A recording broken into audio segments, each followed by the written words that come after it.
And a very good afternoon. This is vk3sl. Welcome to our afternoon program, and I think we have all systems running. We've been listening to the music of Archibald Joyce, the Song d'Automne, and with the Mayfair Orchestra, recorded in 1911. And I'm very happy to have live in the studio Mr. J. You're here in person. Just Tess, are you there? Steve, it's wonderful to be here.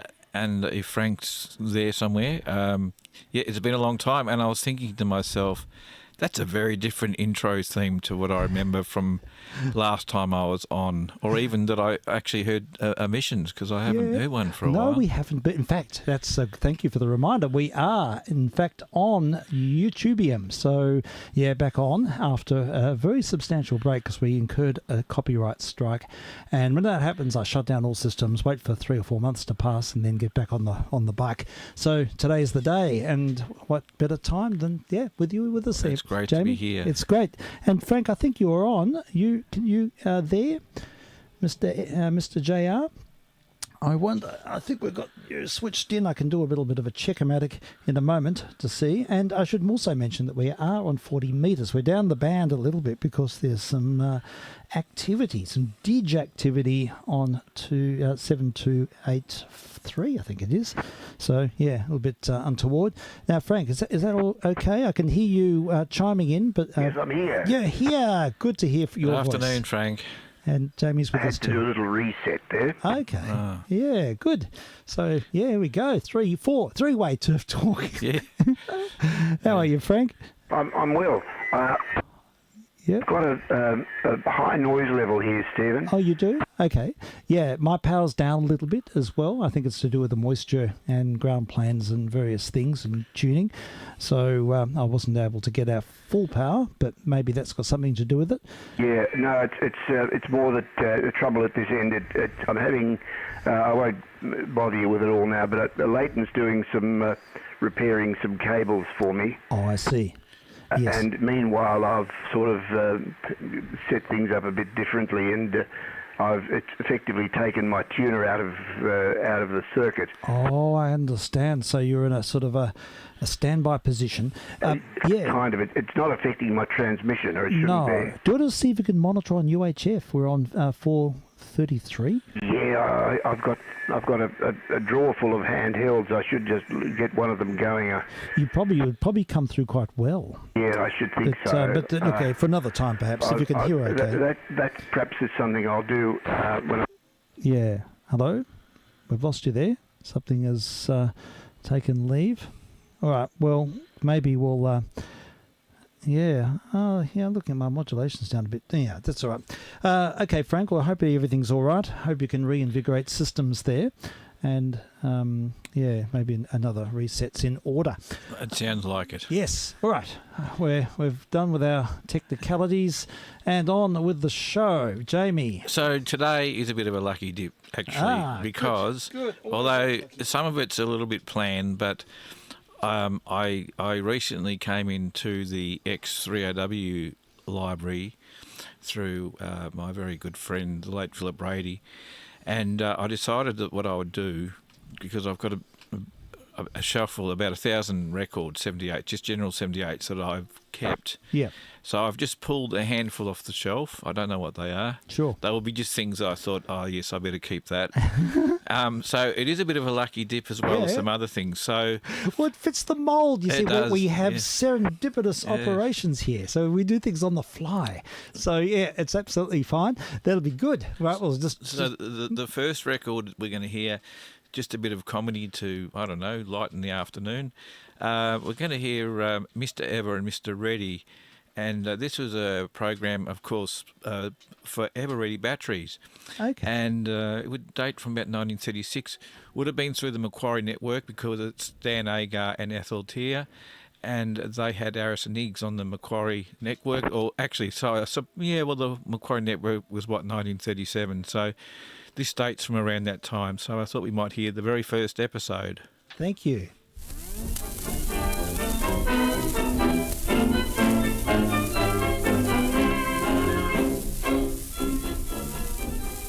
Good evening, Mr. Ever. Good evening, Mr. Reddy. I hope I'm not too late. You couldn't be too late. Now, tonight, Mr. Ever, I propose giving our listeners a special treat. Good. Mine's a whiskey. Wrong. I merely intend to give them a slight idea of the workings of a matrimonial agency. Oh, yes, excellent. Now, suppose this is an agency, and that I am the agent, and you are the applicant. Yes. Are you ready? Then let's begin.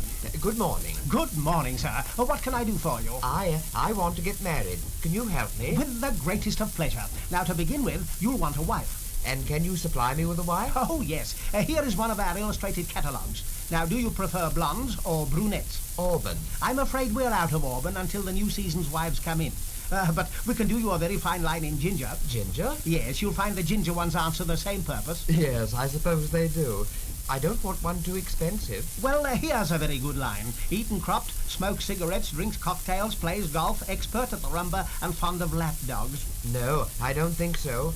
I'm rather in search of home comforts. Oh, well, how will this one suit you? Nice appearance, good cook, fond of hard work, has money of her own, no relations, and has no objections to her husband joining a club or staying late at the office. No, old boy, she sounds too good to be true.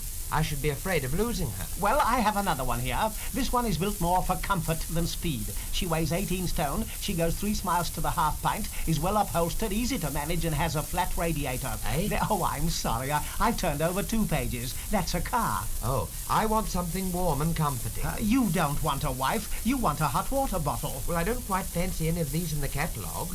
Have you anything second-hand? Oh, yes. We have a special second-hand department, embracing all sorts and conditions of widows, wild, weak, and willing. Well, I must have a wife. Well, my dear sir, if you want a second-hand wife, you can have mine. Really? And would you be willing to part with her? Nothing would give me greater pleasure. No, on second thoughts, I think I'd better have something new. Just as you wish, of course. I suppose all these are quite reliable. Absolutely. All our wives are guaranteed sound as a bell. And besides, they carry a unique insurance policy. Insurance policy? Yes. During the first 6 months of your married life, should your wife nag you, you will be paid the sum of £20. Should she fail to sew buttons on your shirts or darn your socks, you will be paid £40. Should she have her mother to stay, you will get £50. That seems a fair policy, but I don't quite know which one to choose. You see, I like this one's hair, that one's figure, this one's eyes, and that one's mouth, and that one's expression. Well, how would you like a wife made to order? Oh, yes, I think that would be the best plan. That is, if it's no trouble. Oh, no trouble at all. I'll just take down your requirements. Now, what kind of hair did you say you liked? Golden with dark roots. We call that peroxide. And eyes? Well, I'd like them both of the same colour. Very good. Nose? Goodness knows. I suppose she must have a nose. Oh, yes. She must have a nose to ignore people with. Oh, well, say aquiline with a permanent turn-up. Yeah, I don't like a Pekingese. Yes. And I take it it's necessary for her to have lips? Oh, most decidedly. She must be fitted with lips to keep her mouth from fraying at the edges. Oh, yes. I'd like her as soon as possible, in case I change my mind. Oh, well, how would next Monday suit you? Splendid. Of course, I don't want the neighbours to know anything about this transaction. Don't worry, sir. We will deliver your pretty wife in a plain van, wrapped in cellophane.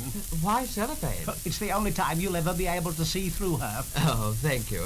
And supposing after a year or so, if I should want any children, could you supply me? Most certainly. We have a special department for children. They are delivered in a plain black bag. Oh, I'm glad you preserved the utmost secrecy. Yes, and we also make a reduction for quantities.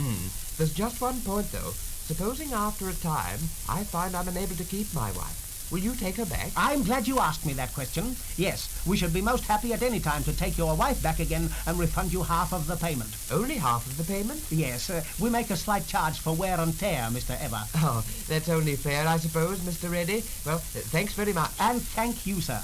And I hope the next time we meet, you will be a married man. I hope I will have that pleasure. Yeah, what makes you think it'll be a pleasure? But I thought marriages were made in heaven. So they are, but you come down to earth with a thud.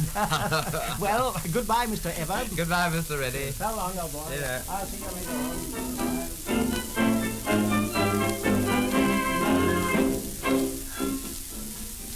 Okay, thanks for that. That was pretty amazing. Mr. Everett, Mr. Reddy. Yes. Yeah. Yeah, I love the banter. It's very British, isn't it? as they all were. Well, they were, that was the famous duo of Dan Agar and Atheltia. And Yes. Dan Agar, of course, in Mrs. Obbs. We know the voice well. Yeah, of course. That's right. Are you there, Steve? Yeah, we're back on board. How are you going? Can you hear us okay? We can hear you, Frank. We can hear you. You're booming in. But I thought I might have had some issues on 160, and I think it's the antenna current monitor has gone south again, and I might need to rebuild it once more. So, but look, it looks like I'm getting out. But can you hear us there, Frank?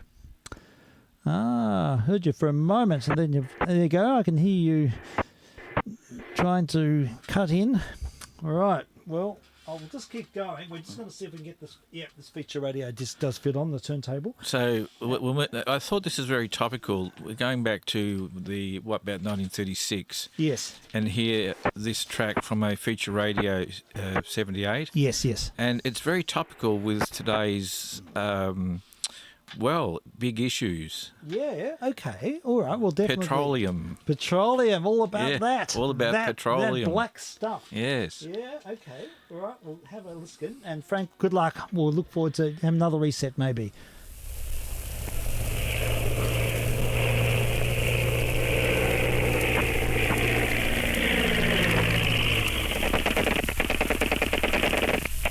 Here's another digger story. What's the big idea, Private? Rolling jam-tin bombs into the captain's dugout. I guess a bloke would go balmy in a place like this, Sarge, if he didn't have a nobby of some sort. And there it is, the independent spirit, typically Australian. And so is the independent motor spirit, Alba, entirely Australian-owned, giving jobs to Australians, keeping its profits in Australia. Use Alba in your car and fully appreciate its good all-round performance and economy. When Alba was introduced, petrol prices dropped, thus saving Australian motorists millions of pounds a year. Australian motorists always use Alba, A-L-B-A. Okay. Wow. Alba Oil. Now I notice on this, Jamie, that says on the label, "Do not play track 2." Oh. So shall we play track 2? Let's play track 2. Steve, I've lost you, Steve. Oh, okay. There we go. You're back again. Can you? Okay. I wonder what's going on. We can hear Frank. We can hear you, Frank, but maybe I'll give you a ring and in a moment, and then we'll just sort of establish what's happening. Maybe I'm not getting out that one on 160. Maybe it looks okay on the SDR. Not great. Looks like I'm down a bit, but modulation looks okay. But antenna current is not looking brilliant, and I have a feeling that is a separate issue. All right. Well, vk3sl, can you hear me, Steve? yes, I can, but you can't hear me. I'm sorry. I've lost copy of you. I don't know what's.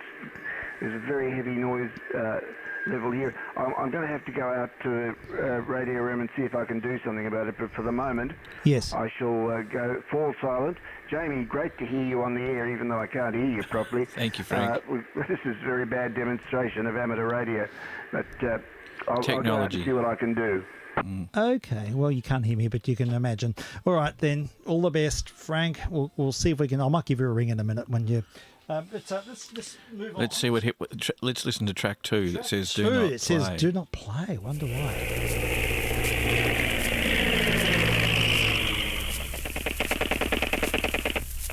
Here's another digger story. You didn't give me the salute. Don't you know who I am? Oh, shut your flaming mouth for a minute till I see who you are. And there it is, the independent spirit, typically Australian. And so is the independent motor spirit, Alba, entirely Australian-owned, giving jobs to Australians, keeping its profits in Australia. Use Alba in your car and fully appreciate its good all-round performance and economy. When Alba was introduced, petrol prices dropped, thus saving Australian motorists millions of pounds a year. Australian motorists always use Alba, A-L-B-A. Okay, right then. I've just had it. Sorry, there you go, Jamie. Thank you for that. I've just had a confirmation from our Bendigo correspondent that that 160 is off. So I think we have an issue. I don't know. I'm going to have to go and try and sort it out. I can't be too particular. At least we're getting out on 40. If 160 is not doing it the right thing, we'll have to investigate that more thoroughly, which of course affects Frank. So we better let Frank know because he monitors on 160. But we are going out on UHF, and we're also going out on UHF and 40 metres, of course, and our streaming service is. Do you want back in something action. longer to play to give you I more? reckon we'll just need a minute so we can sort All of right. establish the parameters a bit. Yeah, I Okay. reckon. So you've got a little bit of incidental. Well, that 78 I just handed you. Yeah. So that is I think it's a Paramount 78. I think Yes. I've given you the right one. Yeah. And it is. It doesn't have. I don't think it has a title on the label. It just says Bing Crosby from. Yes, what that's correct. Yes. So it's a rather inappropriate version of Bless Them All. Oh, really? Okay. Yes, and that's why it's a bit unlabelled. Yeah. Okay. Interesting. All right. Well, we'll have a listen to this, and I'll see what I can do about 160. Maybe I'll just restart it all, and it might work again. It does look weak on the local STR, and that's probably what's affecting Frank. Poor Frank. All right. So let's have a listen to Bless Them All with Mr. Bingle Boy, and this one is the inappropriate version. Sounds good to me. Bless them all. Bless them all. Here we go. It's a buyer. Just leaving Bombay, bound for the Blimey shore,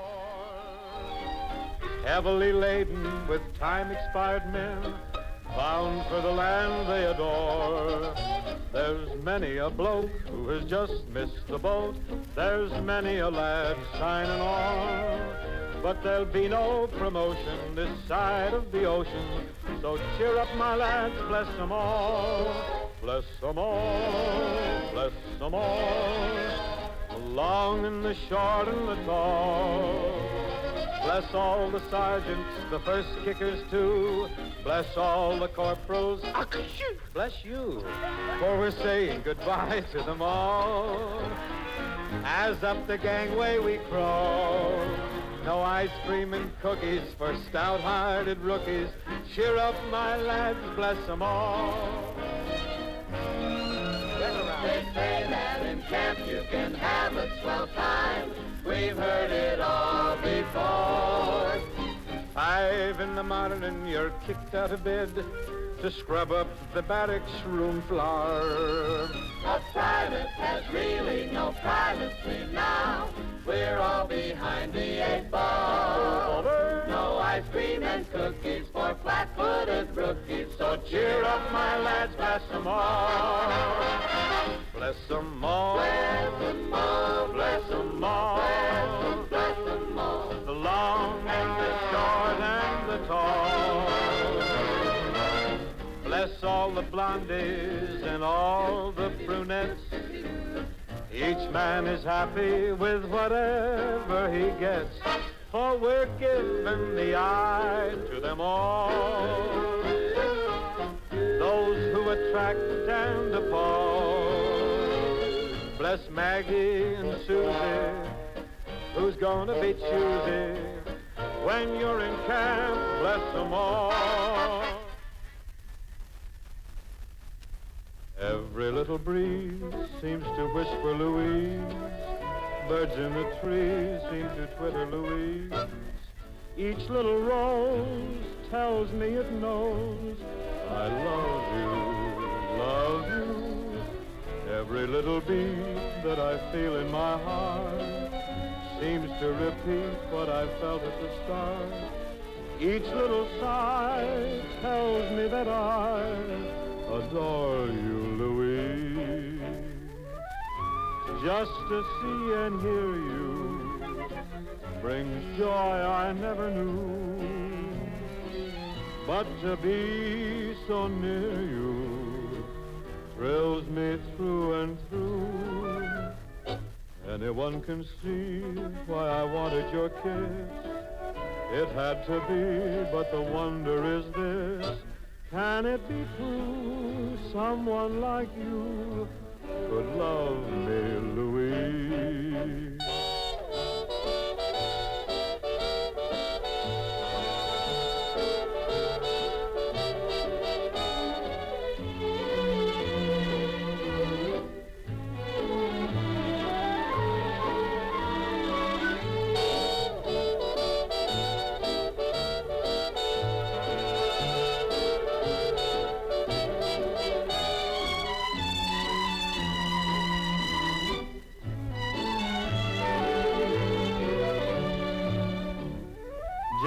to see and hear you brings joy I never knew.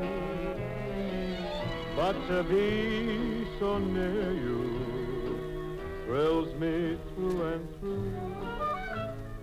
Anyone can see why I wanted your kiss. It had to be, but the wonder is this. Can it be true someone like you could love me?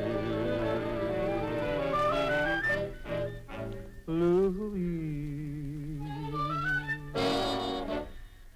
Okay. I'm not sure quite what the purpose of Louise being on there was. I didn't realise that. Yeah. There was two tracks. Two for the price of one. Yeah. Yeah. I hadn't played it, you see. It came into a lot of records and Yeah. I heard Bless Them All and I didn't know about the second track. So It's been, what would the origins of that be? it would have been sent out to radio stations or it would have been a semi sort of private issue. Yeah, yeah. That's why it's unlabelled. Sure. Just got Bing on it. It does. Bing Crosby. Bless them all. Yeah, it says Louise underneath. Oh, does it? Yeah, yeah. Ah. Yeah, that's excellent. I like it. It's Yeah. good. Now, I'm sorry to say, folks. I'll just give that back in a sec. We had just a quick technical issue where I think I've got an antenna failure, and it hasn't happened. I've been very lucky. I've been doing this for, nearly 10 years, and I've had a pretty foolproof situation. I haven't had any major issues, and now it's come back to bite. So it will warrant some wider investigation. So sorry to say 160 is out of order, but we do have 40 metres, which is fairly robust, and it's getting out there on 3... what are we on? We're on 7270 today because there was some digital stuff up the band. I need to give Frank a ring to let him know what we're doing, so he can probably listen in on 40 maybe, or UHF. So 40 minutes UHF and the streaming service all working fine, and we'll just have to sort out 160. Transmitter's fine. It's just the antenna. Something's gone muck. Yeah, so I hope it's not something that's going to cause. It's too difficult to fix, but that's for another time. Now, what's next? Another Bing Crosby record. This is a process recording, Australian process recording through Columbia here, and it was put out through the Department of Treasury, and it's by a bond. The other side, interestingly enough, which we'll hear after the Bing Crosby side, is an Australian recording. I think it's Let's Finish the Job, but I can't remember who it's by. Okay, all right, let's have a listen. Bing Crosby on a process recording.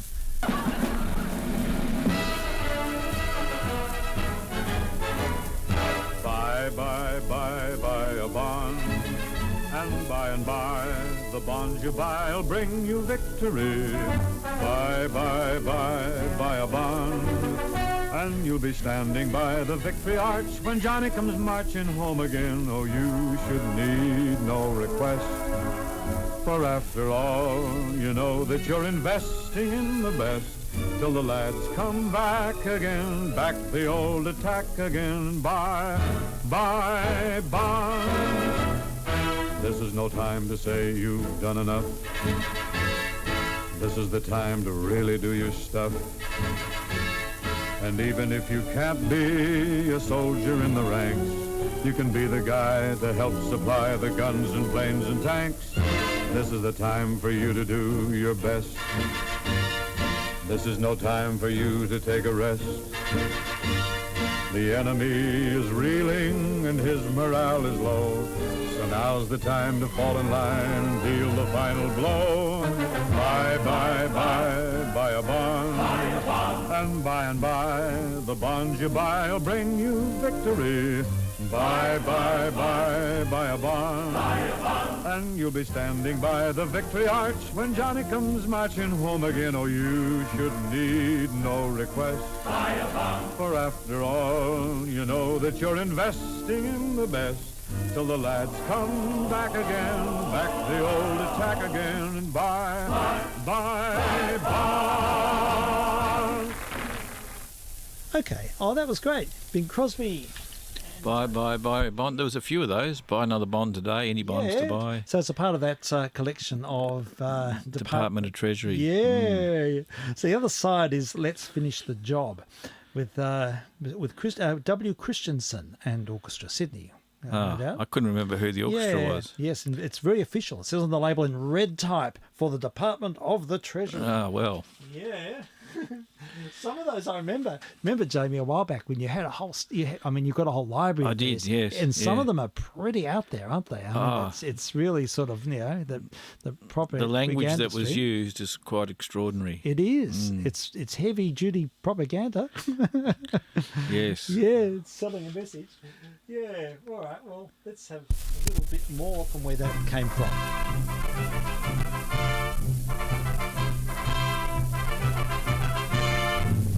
The job's not done till the piece is won, and it's our duty to get the job done. Our boys won out in the final test. It's up to us now to do our best. So finish the job that makes us worthy of our men. Finish the job and bring them home again. The most we have is the least to give them, to prove ourselves worth fighting for. Then to share the fame of the Anzac name and win the peace the way they won the war. The flags are furling all throughout the world now. The mighty guns inside them stand, because it's over, the war is over, and freedom walks the land. And all the boys will be home again after weary years of war. Our job then will be to help them take their places as before.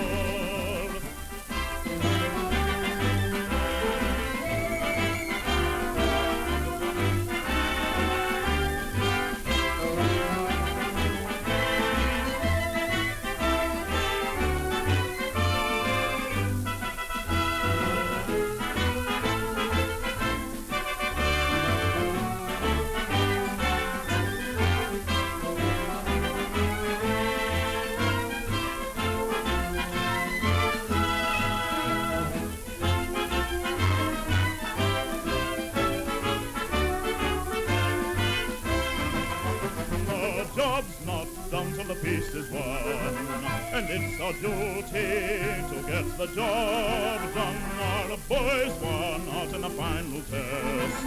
It's up to us now to do our best. So finish the job and buy a bond to aid our men. Every bond will help them home again. The most we have is the least to give them, to win the peace as they have won the war. You can share the fame of the Anzac name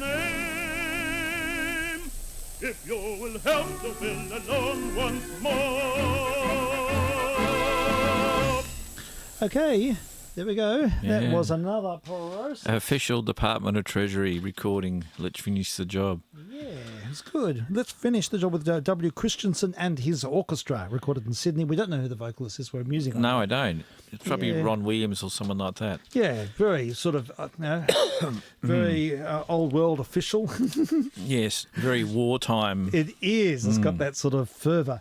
Yeah, for sure. Now, We can hear one more in that flavour, another Department of Treasury. This one's a little bit more, well, a bit more enjoyable, I think. It's Walter Kingsley and Any Bonds Today. okay. No, it's the ABC Dance Orchestra, I think, from memory. Okay, recorded in Sydney too? Yes. Okay, very good. And all these are from the 3AW Library, yeah. Any bonds today, bonds of freedom, that's what you're buying. Any bonds today, scrape up the most you can. This is your fighting man asking you to buy a share of freedom today. Any stamps today, lend your might, it all helps to fight and keep the Japs away. Brave though the fighting man, he can't make tomorrow's plan, not unless you buy a share of freedom today. The Aussie with the felt hat and the smile upon his face will now be needing all your help, 'cause he's going someplace. getting on his way. Settling Nippons hash, but he needs your cash. Any bonds today? Any bonds today? Bonds of freedom, that's what you're buying. Any bonds today? Scrape up the most you can. This is your fighting man, asking you to buy a share of freedom today. Any stamps today? Lend your might, it all helps to fight and keep the Japs away. Brave though the fighting man, he can't make tomorrow's plan, not unless you buy a share of freedom today. First came the Czechs, and then came the Poles, and then came Norwegians with 3 million souls. Then came the Dutch, the Belgians and France, and all of the Balkans with hardly a chance. It's all in a book, if only you look. It's there if you read the text. They fell everyone at the point of the gun. Australia mustn't be next. Any bonds today? All you'll give will be spent to live in the Aussie way. Scrape up the most you can. This is your fighting man, asking you to buy a share of freedom today.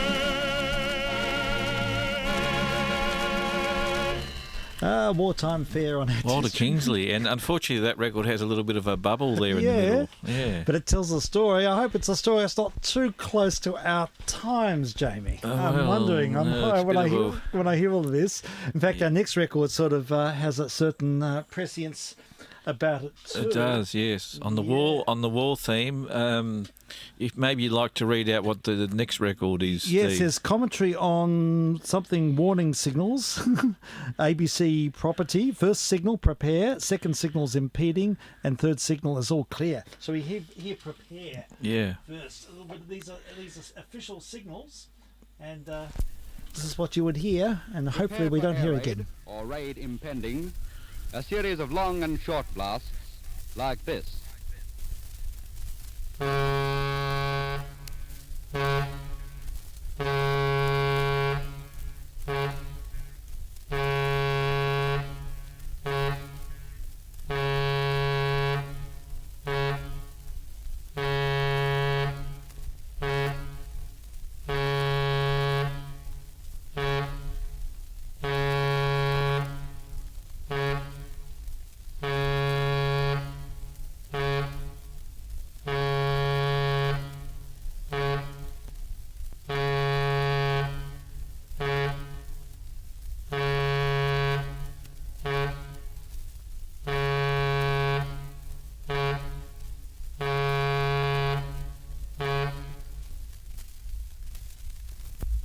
Okay, we're gonna. That's prepare. Prepare. Okay, we've got impending now. Oh, this is getting a little bit much. Okay, here. Next. Raid imminent. A series of blasts, 5 seconds on and 2 off.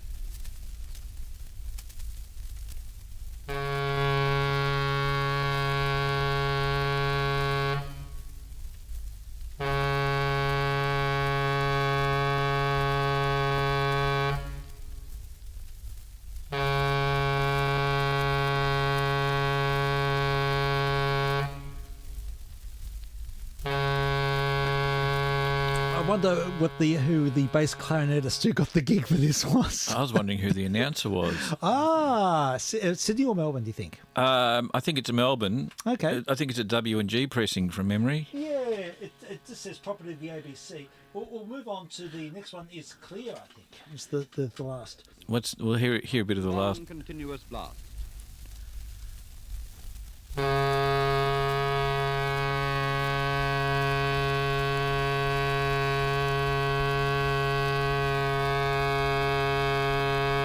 That'll drive you mad, wouldn't it? Yeah, a bit of a tone test there on 40 metres, not 160. We could have tested our 160 system, couldn't we? What's on the other side, or is it blank? I think it's a blank one. I think you're right. Yeah. Well, let's wrestle the record and we'll have a look on side. But oh no, same thing. ABC property. Could be a W&G. It doesn't say anything else. The interesting that the bands are color coded and it's very descript. So in a wartime booth, they would have had to probably operate maybe in poor light or maybe in less than ideal. So side B is a duplicate of side it is. A. Oh, yes. wow. So warning signals. Yeah. These are the signals only. Without the announcement. Without the announcement. Well, I'm glad we played the right side. Yes, otherwise it would have been. Yeah. And this is the ABC Effects Department. Is what this is? No, I think it's a Melbourne. It looks to be W&G pressing. Right. To me. Excellent. Right. Yeah. Very good. Thank you. That was most interesting. Amazing. You got it. So yeah, that was a bit. I thought it was very topical to fit with the Department of Treasury recordings well, it that we'd is. already heard. Yeah, we're really going down the warpath at the moment. We'll get off the warpath. Well, we've got one. We've got our mystery record. We've got a mystery record now. This is a vinyl record. Yeah. Nothing on the label, and it was found amongst the 3AW library records. So I can tell you that the singer is Jack Lumsdaine. That's all I'll say. Right. Hello everybody, this is just a little epic describing the different events of an old actor's life. Have I been an actor long, sir? God blimey, don't make me laugh. I started at 12 years of age, sir, carrying beer for the staff. And then I rose to be super in comedy, drama and farce. And now I'm in the panto, Bluebeard, a-playing the elephant's arse. How did I get the job, sir? Well, now you never would think. There was me and me pal Beery Bob, sir, just nipping out for a drink.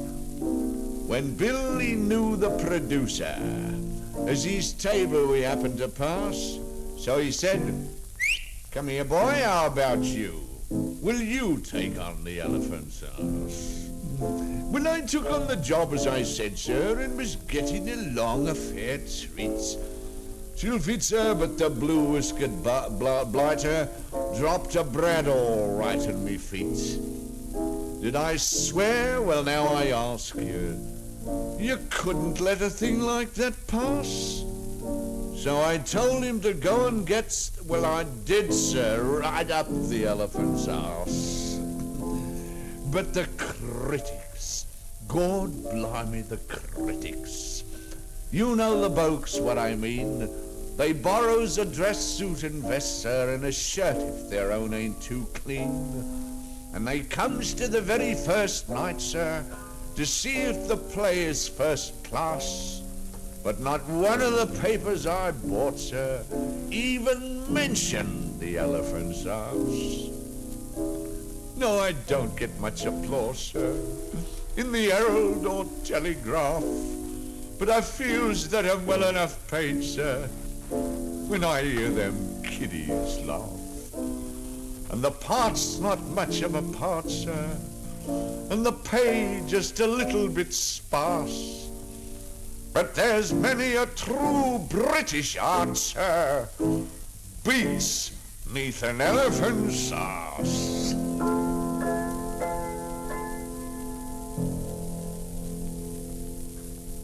No, Jack Lumsdaine. No label. No label. I No wonder nothing. why. A vinyl pressing, probably sent to the major Macquarie stations, and that was for their Christmas party. For the perhaps. Christmas party. I think that was one of his famous party songs. Is that right? Yeah. And very coward-esque. yes, and Jack Lumsdaine, of course, accompanying himself on the piano, and what a fine singer and also composer. He wrote a lot of well-known Australian compositions. Sure, he did. Yeah, it's beautiful. It's fabulous. I love it. So it's a mystery record because, yes. Yeah, I love it. That's really good. What a special. I had to play it to find out what it was. I thought, and then you recognise it straight away. I thought, oh, Jack Lumsdaine. Yeah, wow. And then what's he singing about? Yep. So quite a interesting record in many respects. Yeah. Totally. All right, well, we've got a bit of a mood record while I change the cartridge on the other machine because we've got a surprise surprise, folks. We have. After this, we've got something quite remarkable and probably unheard. I would Probably. think so. Yeah. So this is a radio special. But look, we'll start off with the Metacrino Orchestra on an EMI mood record. I love mood records. EPX number 10, and it's a piece called Crime After Crime, and it was a well-known piece used in a lot of radio serials, and particularly comes to mind to me is the ending music for Police File, which ran for many years on 3KZ in Melbourne, and it's a great piece of music.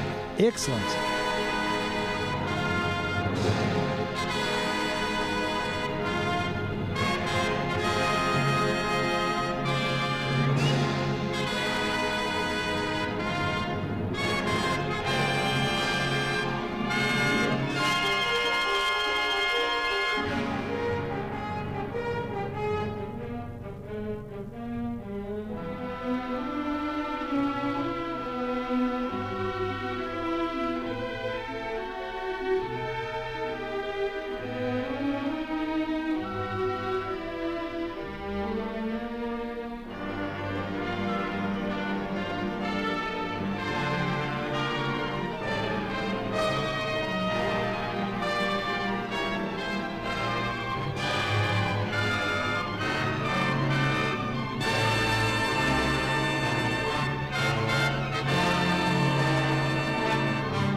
It's still going. Okay, yep, we've got another track. It might be a locked groove, though. Can I give it a I think it's nudge? a locked groove, yes. Yeah, we'll give it a proverbial nudge Yes. in the groove and more of the Metacrino strings.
Okay. 3 tracks there. Crime After Crime, The Gangster, and what was the last one? The other side. No, the other side's blank. Oh, There was yes. We had the Crime After Crime, and it's just from the Gangster, it says. From The Gangster. Yeah. Frankini, you're back with us, and thank you for the call. Can you hear us okay? Frank, you with us there? I can hear you squelching away there in your gumboots. Hello. Hello. There you go. We can hear you. Can you hear us? Hello, Frank. We are on standby. You there, Steve? Yes, I am. But I'm not copying you too well. Okay. Fair bit of noise, but much better than on 160. Yeah, 160's down. I'm so sorry about that. Yes, I know. It took a while to go down, actually. You just kept getting weaker and weaker. Yeah, look, I could see what was happening. The transmitter was working overtime, and then when I looked at the SWR thing, it looked like it was either shorting out or open or something horrible. So I've got to have to open up the antenna box. It could be a dead capacitor in there. There's a few in series. It could be... Yeah, I'm just hoping nothing's burnt. I can actually copy you. Hi, Jamie. Good to talk to you. Hello, Frank. Lovely to hear your voice in this Indeed, mode. likewise. In this mode, you and I've had many conversations in recent months about doing this. So it's great to be invited to come in. Oh yeah, we're going to make this a regular now, because this is just so good to hear this material, and it's so good to have Jamie with us, and it just adds so much to the program. Yeah, it's great. I'll see if I can rig up something to listen on 70 centimetres yeah, tonight. look, yeah, sure, try that. See if you can do that, because we're on 433, and it should come through fairly strongly, and that would be the way through, I think. And we'll just go out on. Oh, wait a minute. See, it begs the question: if I'm not on 160 tonight. I'm only going out on 70 centimetres because 40 is useless at night. So I don't know. Do we continue? Do we do a program? Well, I suppose we could just play a few records, see what happens. I might never know. It might be a simple fix outside, but I have to do it by torchlight. So let's aim to do it tonight. And yeah, but if I'm not on 160, we'll just have to use alternative systems. So, yeah, anyhow, we're moving forward, and we've got another Chapel disc lined up now. No, I think it's C385, but the reason why I brought it along, and this came out of the 3AW library, it's got Luna Park in it, and I want to see why. We want to find out what's going on at Luna Park back in... What was it used for? Chapel Land.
Yay. Wow, maybe AW used it behind ads for Luna Park or something. I reckon. Yeah, they may well have done.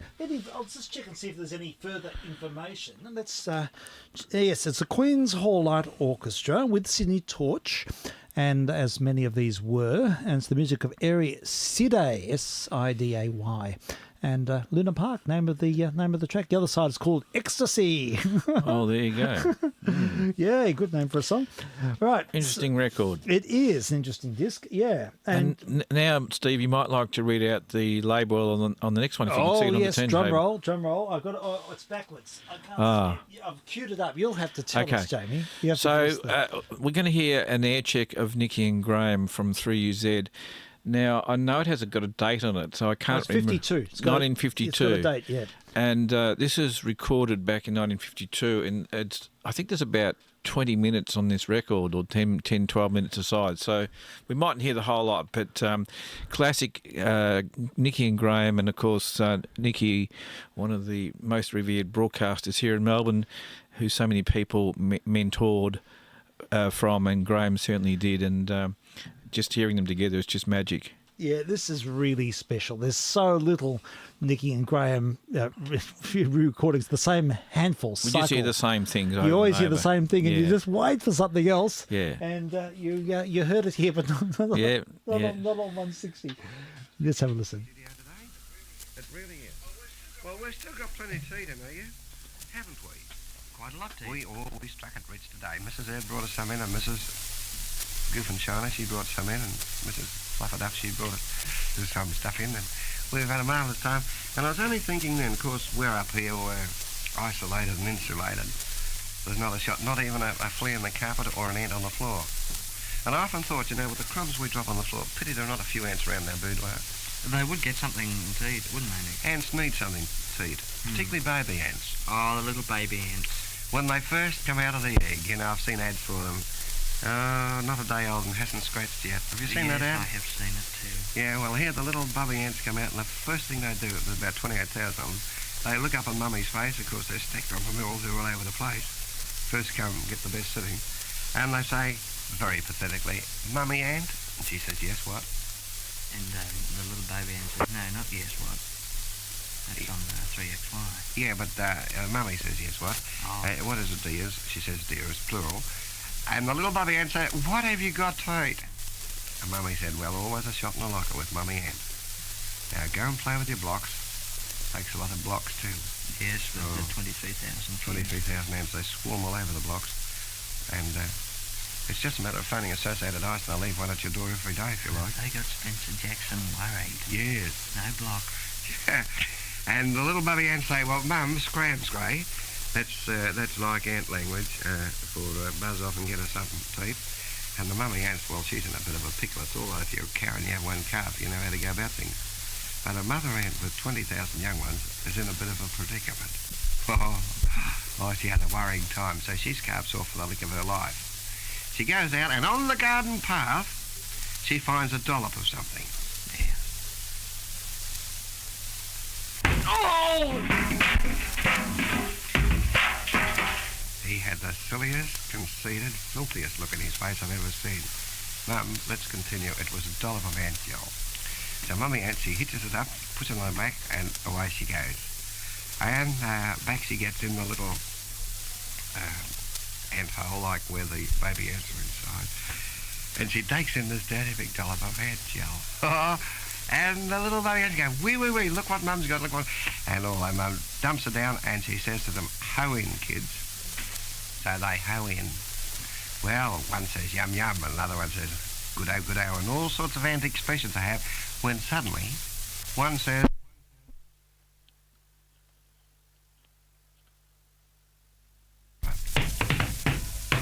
$20,000 of them gone. Legs, you can always tell when an ant's dead. Flat in the back with the legs in the air. All of them. And that's what happens if you feed your pet animals on ant gel, Mum. 2 and 6 it is. It'll kill them stone dead. Oh, no. And mice, too. Oh, yeah, mousies. The mousies come out from their little homes in the skirting board. And they smell. They sniff it like that. And they can smell this ant gel. It's a dark substance like, and it's inclined to be like thick honey, treacly so. And they have a lash at it. Bowls them over. Oh, just like Skittles. Do you ever play Skittles? Not Skittles. Oh, you ought to play Skittles because it's a good game. It's what the miceys do. Oh, I see. When they eat ant gel. I knew a chap once that had a set of Skittles, but they weren't big Skittles. They were little Skittles. Real slivery Skittles? Real little, I think. Yeah, Mum, ant gel, 2 and 6 chemists practically everywhere these days too. Nick, did we talk about men on shoes? Oh, yes. Oh, good. I'll cross them Oh, off. yes. Don't you remember them? They were low heels. But I said they'd be very appropriate for you. Oh, I remember. I remember the house when I was born. I bet you don't. I do. Oh, Nick, come on. US. US? Upstairs. Oh, in yeah. the front room. Near Mummy. new memory. Yes, it was a glorious time in my life. Was it, Nick? Oh, yes. Oh, tell me more. Oh, and then a man gets married, you know. Married life's not everything, son. You'll find out one of these days. The married man is merely a person who goes round the house at night and shuts up everything except his wife. Yes, I agree. The average wife's pretty hard to shut up, but still, if she's talking on the phone to JA5204, I don't mind how long she talks. Oh, I see. See what I mean? Yes, JA5204. That is the phone number of the Hospitals and Charities Waste Paper Appeal. And, Mum, if you're cleaning out your, boudoir, drawers, cupboards, it's all right, Gray. That's like the chest of drawers. Of course, yes. Drawers, cupboards, pantry, or any place where there might be the paper, and hang on to it instead of burning it, and ring up this number, JA5204, because if you ring that number, their collector will come and collect the paper from you as a donation to the Hospitals and Charities Waste Paper Appeal. £200,000 is a lot of money from a waste product. It's a lot of money. What was that then, an elephant, was it? Oh, ye God, she's on again, and the dog. But, Mother, if you feel as though you'd like to help this appeal, we're having our big 3UZ appeal for the Red Cross next Sunday. If you can help us there, we'll be very grateful, because really and truly the hospitals and the Red Cross do need support. So that's the day. You can help them here, the Charities Board, by offering any of the paper or cardboard boxes, anything like that, or any printed matter at all. Phone them at JA5204 and they'll be around to collect the business. How are we going? We're getting through. Yes, Nick. What's that now? Oh, this is kafoops again. Give us a drop of elephant, son. Right. You can't tear 'em. My husband's a working man and hard on trousers, but since he's been wearing can't tear 'ems, mending's a thing of the past. Get your man can't tear 'em work trousers today. They're sanforized, unshrinkable. With lock-stitched seams. Wear-proof bar-tack pockets. And super full cuts. Guaranteed wear or a free pair. You can't beat can't tear 'ems. There you go. See those two wenches on there? I bet they'll never be married in their life. Do you reckon? Never. Yeah, here's the last one. Oh, you can't beat can't tear 'em. The way she hopped in there. I think she was going to get all excited because she was wearing them herself or something. She was perhaps wanting her 32 and 6. Oh, yeah, 33 and 9. Oh, sorry. Aside.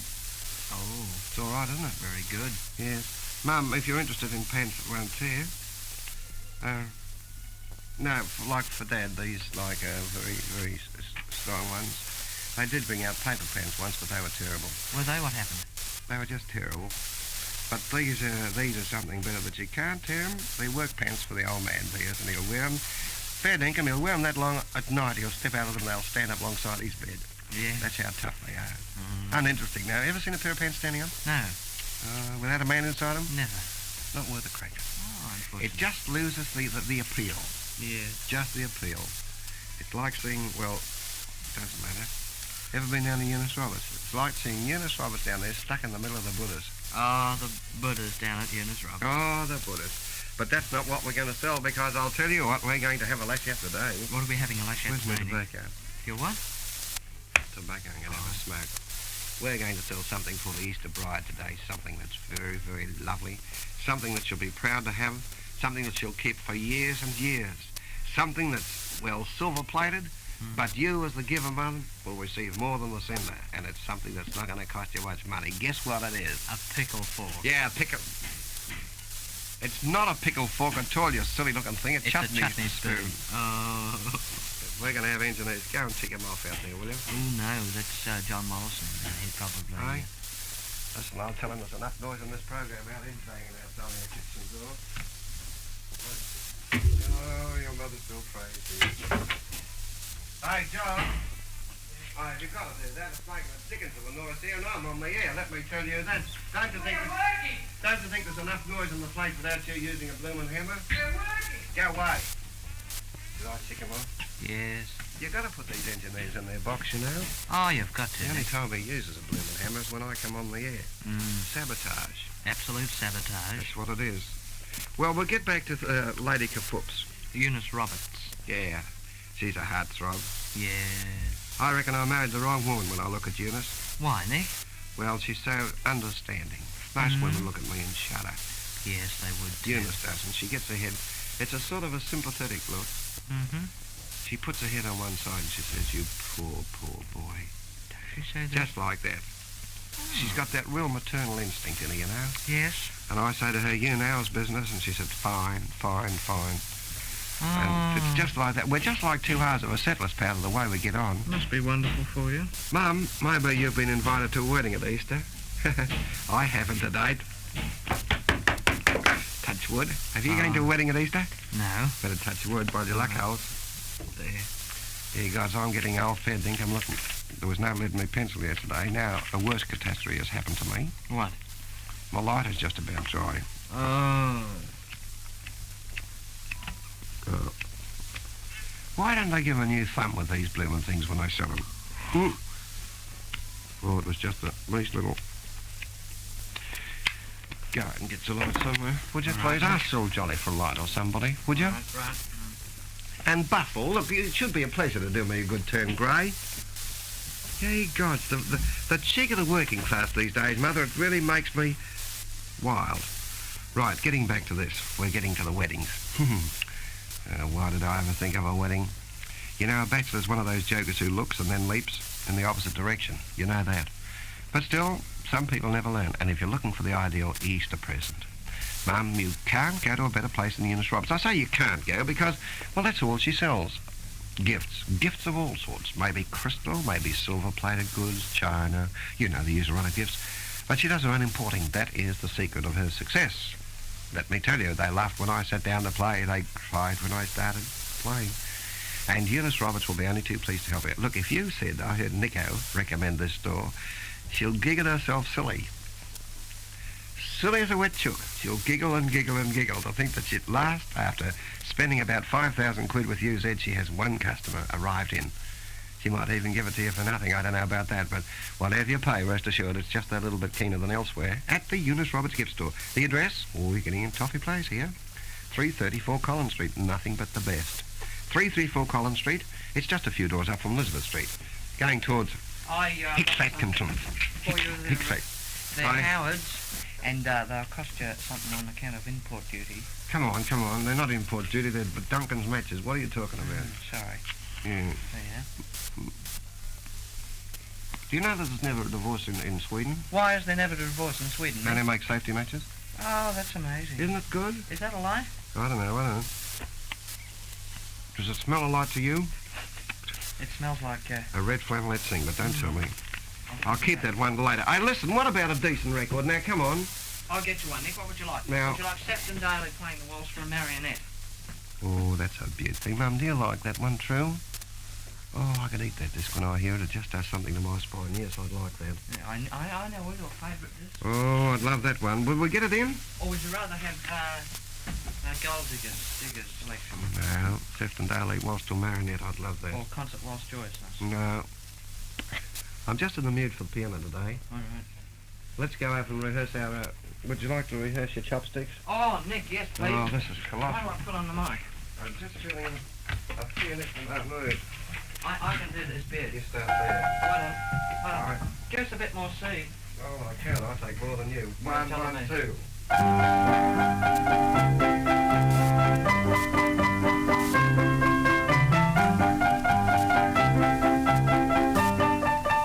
Oh, pooh, I knew you'd go wrong. Once more. No. Oh, go on, Nick. No. Oh, go on. No, I wouldn't bring it up now. Sefton Daly. Go and get old Stefan. Get off. Oh. Go and get Cepha. I'm going to catch your microphone. I've got it. Will you stop him fiddling around with the piano? Howard, switch his microphone off. Graham? Yes, Nick? I'll throw something at you in a minute. I thought it was bid. Go and get Sefton Daly. He's just learning too. Did you ever hear a blooming program like this, Mum? I came whipping out in... Oh, Tintara Wine Time is 19 to 2. She's a last drop Tintara Bimblier. And in a moment or two, I was about to sprinkle Graham with Mackenzie's Hot Sprinkle. Oh, have you ever seen anybody sprinkle with Mackenzie's Hot Sprinkle? My dad had a good lurk, you know, where the dogs used to congregate outside his shop and sprinkle a doorstep with cayenne pepper for when they came snooping around. Well, they certainly run with that, but since the time my brother fell backwards in the barrel of turps, we still haven't caught him, incidentally. That made him scarp too, but Mackenzie's Hot Sprinkle is all... It's so much like pepper, it almost if you take a sniff of it, makes you sneeze. And it's a third the price of pepper. Grouses everywhere will be pleased to recommend Mackenzie's Hot Sprinkle. She's a good drop too, Mum. You can clout on the balance of the money if you so desire, because after all, if you can save money these days, well, good on you. That's why I like to give you any bargains in the offing. Sefton Daly, we shall have in a moment or two. Oh, the poor old age. Oh, dear, and also around today. Graham? Graham! By golly, that wasn't a bad shot. It was only half a brick, but it got him right between his breakfast and his dinner time. Is this it? Oh, waltz for marionette.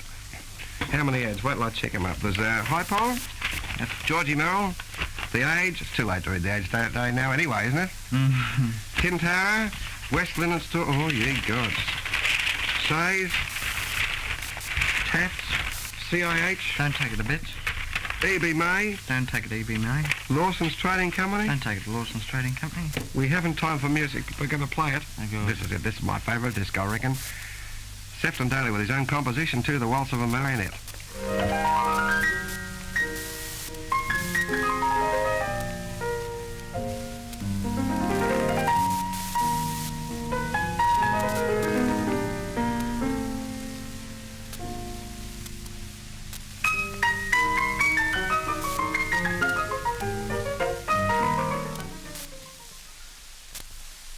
Okay, well, that was something completely extraordinary.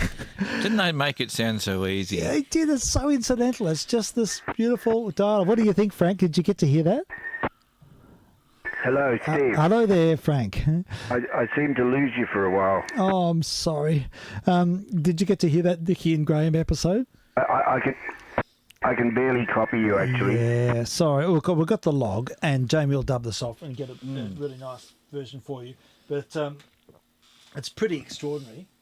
It's absolutely unique. Nicky and Graham recorded off air from UZ March the 18th, 1952. So amazing, isn't it?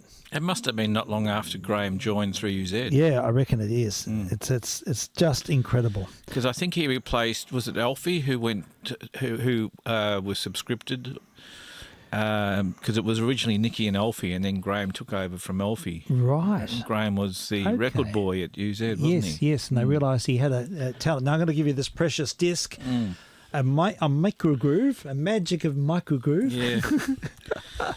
it's a lovely priceless. recording. It is really priceless. I just love how incidental it is. And it's sort of intergenerational because what you were saying that Graham Kennedy would have been, 17? 17, yeah. Amazing. And just the hammering in the background, you could hear the workmen hammering, and then they wander off and play the piano in the studio.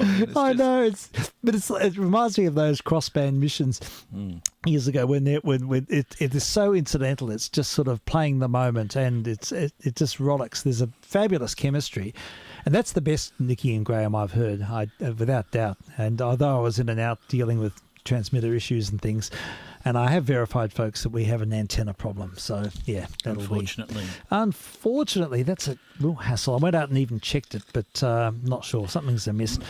Never the mind. But when I come back another time, we'll play some more from these discs. We can play more. We can hear more from Jamie's priceless collection.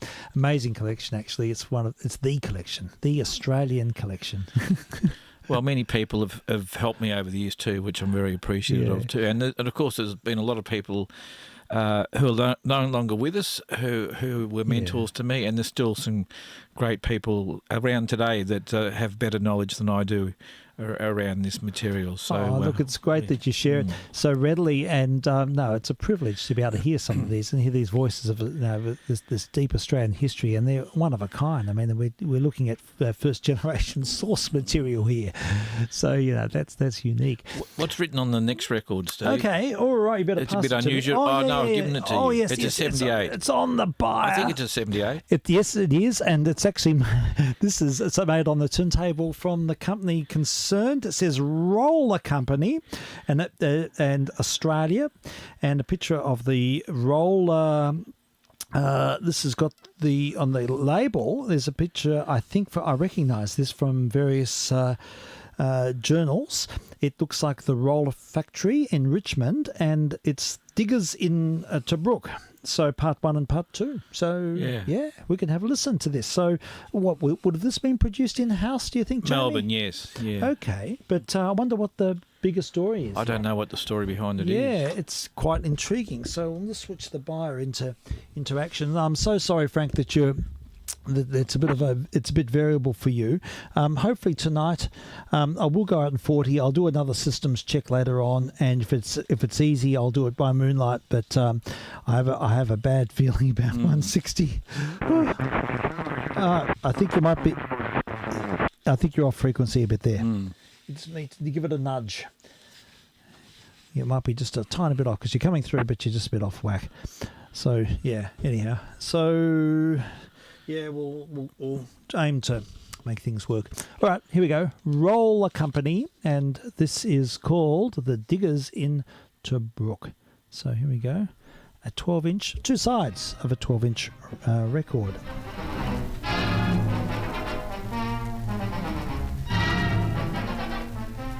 Some months ago, on the 27th of April, 1941 to be exact, the Roller Radio newsreel contained a little cameo which, in the light of present events, has now become historic. This dramatized incident, which portrays vividly the lovable character of the Australian digger, was acclaimed as being one of the finest ever heard on this popular newsreel. So impressed were the sponsors that they decided to place the incident on permanent record and present it to you with the best wishes of the Roller Company. When General Wavell's dramatic advance against the Italians in Libya overwhelmed General Graziani's forces and led to the capture of Tobruk by the Australians, the feat was hailed with enthusiasm all over the world. On that occasion, our men showed once again those superlative qualities of initiative and resource which have made them famous as fighting men the world over. The incident you are about to hear occurred when a party of Queenslanders were engaged in engineering work on the perimeter of Tobruk. Hey, come on, Dig, hurry up. If we're much longer here, we'll miss out on the grub, and I'm getting hungry. I've been hungry for the last hour. Hey, give us a hand with this, will you? Get down! Truth, where did it come from? How do I know? Speak the lizards. Hey, this is lovely, this is. If they're going to keep this up, we'll never get this job finished. Oh, I'm starving. Hey, where are they? Can you see them? Yeah, over on that hill. Look at them. Oh, I can see them now. German snipers, eh? Hey, cut it out, you stupid-looking mugs! Hey, we'll have to ship these blokes. How are you going to do that, you hairy goat? Shoot back at them? Yeah. Ah, don't be Uncle Willie. They're undercover. We'd never pick them off. Who said we wouldn't? I got an idea. You'd need to have. Where'd you get it from, anyway? Somebody leave it lying round? Oh, go to the cookhouse. Hey, listen for a minute, will you? Now, we'll get out of a truck and go out to where the Ities dumped all that equipment when they saw us coming in here. So what do we do then? Well, we might get hold of a gun left by their artillery. Listen, son, it's a souvenir you're after. I'll get you a nice spent bullet, and you can tell your grandchildren you stopped it with your head. A flaming field gun. What do we do with it? Well, I'll tell you if you'll give me a chance. We can pick up some ammunition for it. There's dumps everywhere over the west where they left all their stuff, and we can have a pot back at them cows on the hill. It's the only chance of shifting them. Probably blow ourselves up. You know anything about field guns? No. Neither do I. Come on, let's go.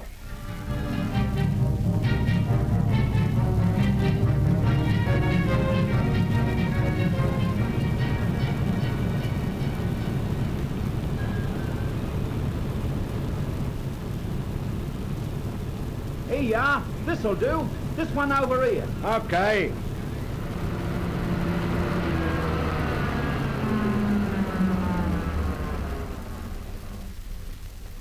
Looks all right, doesn't it? I wonder what caliber it is. I don't know. Does it matter? Of course it does. We got to get shells to fit it properly, haven't we? Yeah, you got something there. Well, let's measure it. Now, let's hook it on behind the truck and take it over to an ammunition dump and give it a fitting. Tailors to the artillery by appointment. Okay, come on then.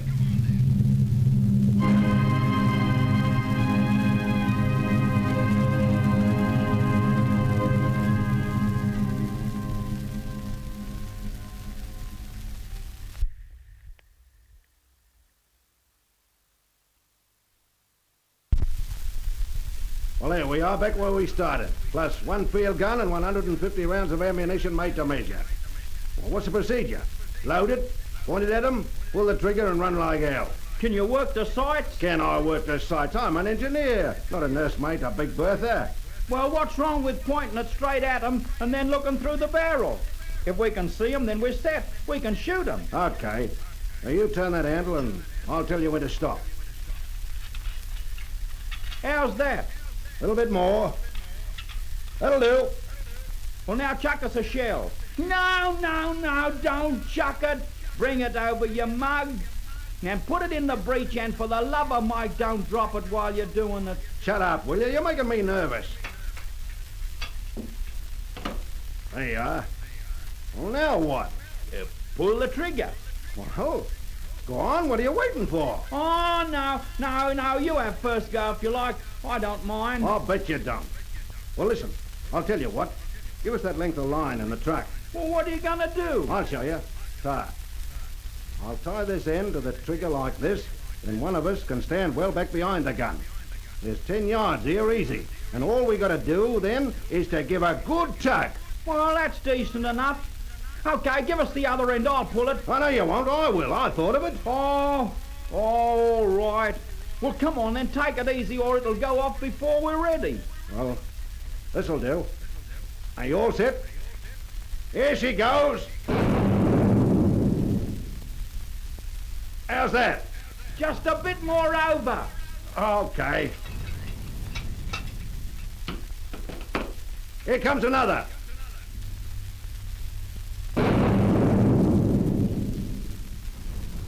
Nice work. Right in among them. Hey, give them another. Here she goes.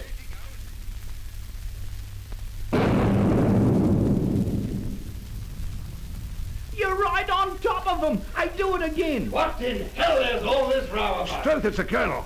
What are you men doing? Sniper, sir. Where did you get this gun? We found it. It was just lying around. It makes a confounded noise. Yes, sir, but it's pretty accurate, sir. You watch. You take a look over there on that hill. What? That's where they are, sir. See? Now watch this.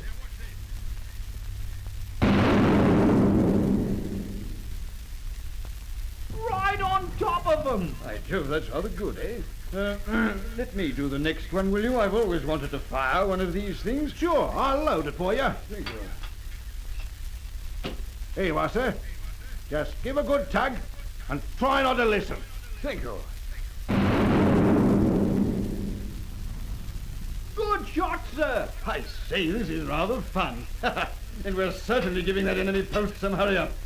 Carry on, soldier. No, go on, sir. After you. Oh, thanks very much.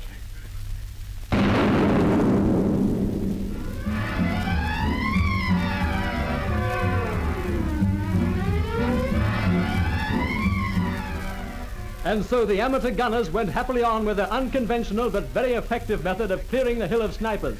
And what is more, they did clear it.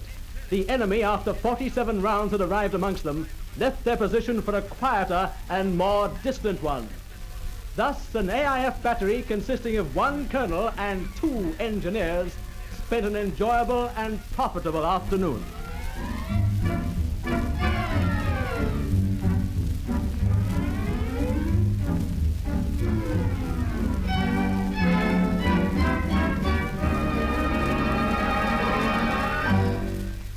Well, that was special. That was the roller radio newsreel. Roller radio newsreel was. Say that 5 times faster. I know. Was on. It's his glass of wine. You give me a say. Yeah. Was on three. It was a weekly program on 3DB. Yeah. Hosted by John McMahon and various other people, Keith Eden. Yep. And you heard the well-known Melbourne actors of the day in there, the Robert Bernards, Clifford Carley, and so on. And that was an extract from, as we heard, from a roller radio newsreel. Very interesting. So that was a weekly Yeah, show? they used to dramatise events from the war. Yeah. Just during the war? Or? Yeah, during the war. Okay. Yeah. Yeah, very effective. I've got a few programs on 16-inch discs of it, but that must have been, as they said at the start, to capture that award-winning sort of dramatisation of that event. Yeah, sure. That when it's obviously a sort of a high-yield event, something that sort Maybe of captured they the imagination of people. pressed a few copies and gave them away in roller. Yeah, maybe they did because it's got the roller insignia on it, roller company. It's a very unusual label. It is unusual. I've never seen it. Never even knew it exists. I know but there's roller tape. Yes. And but that's a different roller recorders. Roller recorders, of course. And so that's all very good. Well, look, we've got something else of particular historical value because we're going back to 1929. 1929. Now, give us the spiel. It's a Universal newsreel from 1929, and these were on. They were on a 16-inch, but they're also on 12-inch vinyl, single-sided discs, and they were sent to all the theatres, what have you, and they were played here. Okay, so this would have accompanied a visual track as well. Yeah, sure. Like the Vitaphone. It's a film disc, yeah, sure. Excellent. All right, well, let's have a listen. It's on a plastic record too, a vinyl record, Inside start. Is it inside? Oh, it's inside. That's right. Okay, we'll go with the 33 and a third. Oh, all right. Let's hope this machine works on 33. Wow, interesting. Let's see if we... Running of the famous Poughkeepsie Regatta. 33 is not putting on this. I'm going to do a quick swap. Quick swap onto the buyer because 33 is more reliable on the buyer, and we'll just go with the inside track and switch it across. Broadcasting the latest events as a Universal Newsreel talking reporter.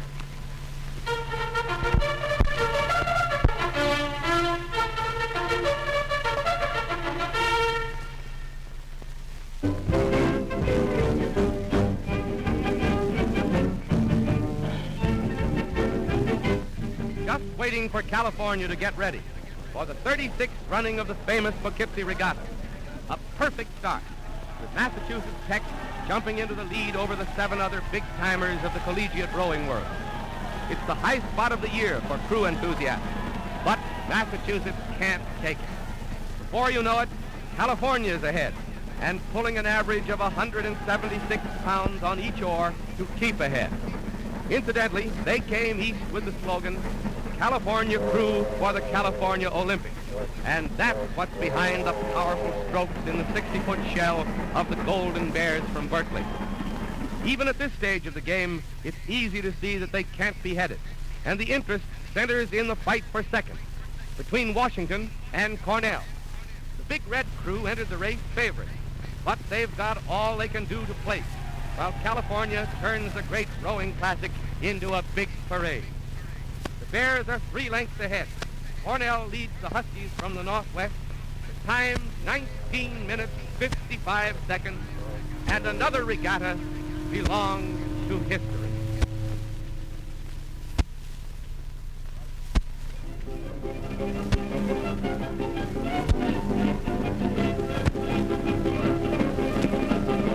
Well, here's one place that's making money. New money out of old. They throw the worn-out coins in the furnace where they're melted almost immediately. Then the liquid silver alloy is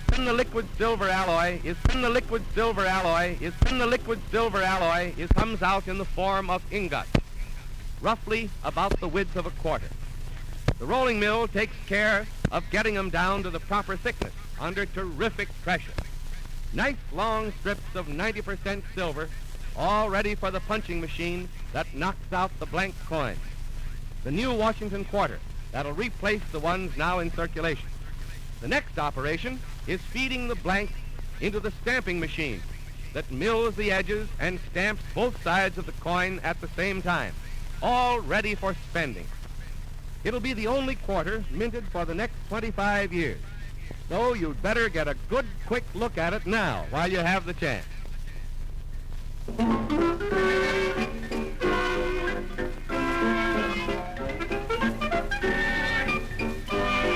The last word in sky fighting, the all-metal B-1.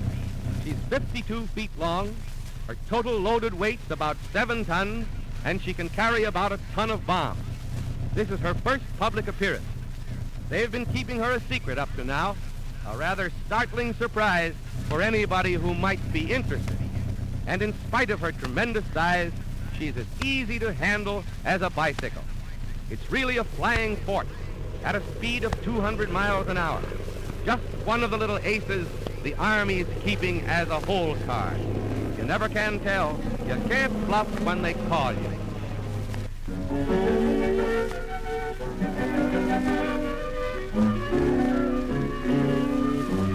Once a year, the President and Mrs. Hoover hold a party for the boys on the south lawn of the White House grounds. The veterans come from the Walter Reed and other hospitals around Washington, and it's their day today. Honored visitors of the Chief Executive, and of all the thousands of people who find their way into the White House during the year, this is one bunch that's really welcome.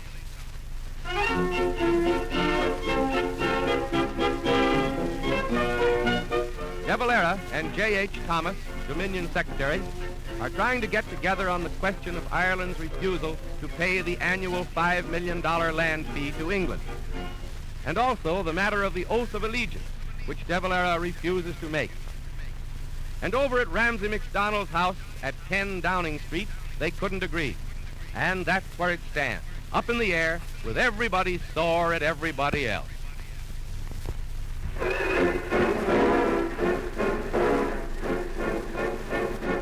Chairmanship of the Republican National Committee means work. The campaign is on. We expect to fight from now until Election Day. And we will win. Hoover and Curtis assure victory.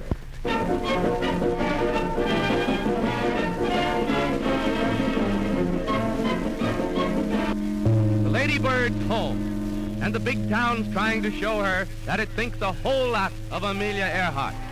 England and France and Italy and the others were marvelous to the famous woman flyer, but she's back home with her own people now, and after all, home's best. They still keep up the old custom of filling the air with paper and ticker tape that started when Lindy returned 5 years ago. Incidentally, Amelia came back with the same $20 she took with her on her flight across the Atlantic. She bought everything over there on credit, and she didn't have to give any references either. And at the reception at City Hall, she gets another great welcome, even though she still claims she didn't do such an awful lot. But the world honors her courage and her skill. And she's well named. Earhart is right. The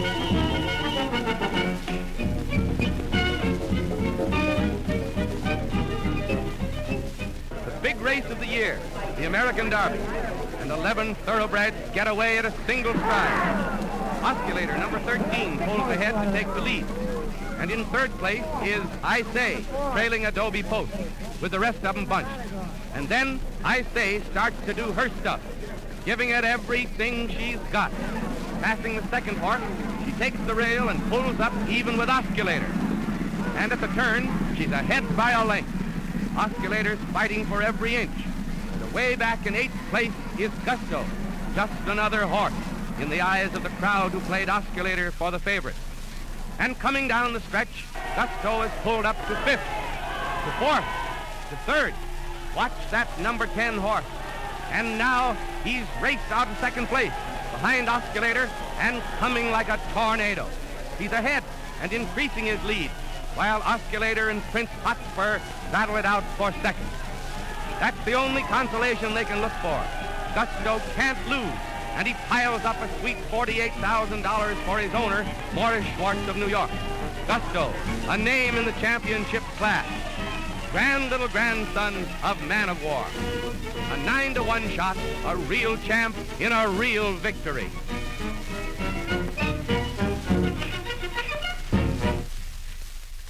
Okay. I'm sure the film exists for that in the archive somewhere, but yes, I imagine it would. It's completely fascinating. It's a snapshot of the times, isn't it? It really captures the spirit, the whole atmosphere of the 20s. Right at the start of the Depression, too, 1929. 1929. Yeah, fascinating. So a 12-inch record, vinyl record, at 33 1/3, and it's a Universal newsreel, the talk of the world, recorded and copyrighted by the Universal Film Exchanges. Does it have a date on the... Yeah, does it? think no, volume 4.5-2. Does it? Oh yes, here we go. Recorded and copyright 1929 by Universal Film and Exchanges Incorporated. So yeah. Does it have the squares on the label that you the film discs always had these squares that you tick off? No, for this every one player. doesn't. This one doesn't. Yeah. Not at all. It's got B5 in blue chalk, blue pencil on it, and it's a very compelling label, the new Universal Newsreel, because it's got a picture of the planet with zeppelins and biplanes circling the world, as they did. Fascinating bit of history. It is indeed. Now I've got to find the right cover for this one, because you've got two covers and I've got another record queued up ready. This one will be at I think it's this one, yeah. So, yes. Next record won't be as clean as this one. It'll be a bit No, noisy. it might be a bit noisy, but it looks incredibly interesting. This is local. Yeah, feature radio again, about 1936, 35, 36. Reg Block and his orchestra. I don't know anything about Reg Block. There's probably people out there who do, but I can't say I do. No. And I haven't done any research to see if I can find out something about him. But these are quite, interesting recordings. I think Whispering is side A, is that right? That's correct. We'll play both sides. Yeah. And these are feature radio records. Feature radio, Melbourne. Yes, indeed. So what year did you say? About 1936, I would There we say. go. Excellent. Yeah. Let's have a listen.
Okay, that was... Isn't that quite jazzy? It was jazzy. It was really alive. And I think that was recorded in Melbourne in 1936. 1936. Yeah. Was it 22 Market Street, Melbourne or something? Was that the address for Feature Radio? Yes, we'll check on that. It is. And we're just sort of musing on the quality of the... these are a vinyl record from that time and probably quite a shallow groove depth. And yeah. But a Reg Bloxham. Oh, Bloxham. Yeah, it's been played obviously quite a bit or at some point in its life. Yes, but I know nothing about the band, Reg Bloxham. No, I don't. And they were a really excellent outfit.